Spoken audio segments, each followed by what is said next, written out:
మన్నించయ్యా తప్పు మన్నించయ్యా,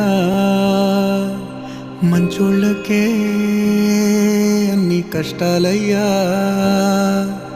వెళ్ళిరయ్యా వెళ్ళిరయ్యా సెలవని అంటాంది కంట తడి, ఉండలేక నీ ఎంబడే